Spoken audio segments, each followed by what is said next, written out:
Bonjour à tous et bienvenue dans cette nouvelle vidéo. À Rouen, quand on parle d'architecture et de maisons typiques à pans de bois, on entend assez souvent le terme de maison à encorbellement. Alors pour pouvoir vous la raconter quand vos amis vous rendront visite, voilà quelques petites choses à savoir sur ce type de maison.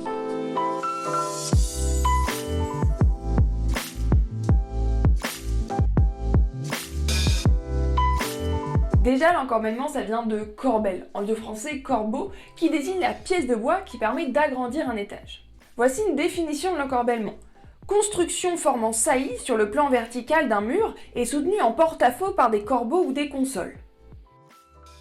Vous n'avez rien compris, et bah moi non plus. Pour l'expliquer plus simplement, vous savez quand vous regardez une maison de profil, si elle forme comme ça des escaliers, c'est-à-dire que chaque étage est plus grand que le précédent, et bah c'est ça un encorbellement. Mais alors vous allez peut-être me dire à quoi ça sert. Oui, parce que généralement on ne s'embête pas à faire des choses comme ça si ça sert à rien. Alors il y a plusieurs raisons qui peuvent l'expliquer. Premièrement, la fiscalité. Au Moyen-Âge, les taxes elles sont déterminées sur la surface au sol. Donc même si vous agrandissez votre maison sur les étages, vous ne payez rien de plus. Deuxièmement, le gain de place. Oui, ça c'est assez logique quand on regarde les maisons, on se dit qu'ils gagnent de la place évidemment à l'intérieur. Mais attention, on va relativiser ça quand même avec le dernier point.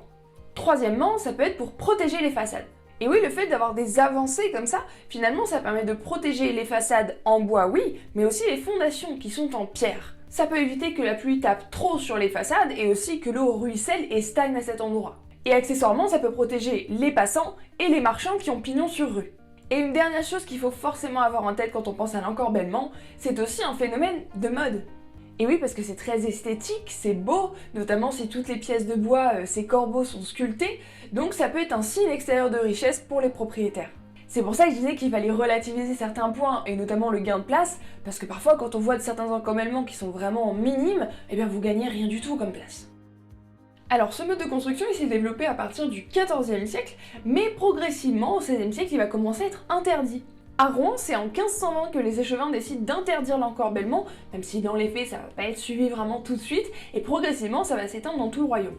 Alors même si d'apparence on voit pas forcément pourquoi l'interdire, vous allez voir que dans les faits il y a quand même plusieurs raisons. Pour comprendre, il faut aussi se plonger dans ce qu'était une rue médiévale, et à Rouen par exemple on a la chance d'en avoir plusieurs et de pouvoir encore se rendre compte. Les rues sont très étroites, les maisons sont collées les unes aux autres, donc vous pouvez imaginer que s'il y a de l'encorbellement des deux côtés, eh bien éventuellement les maisons se touchent quasiment.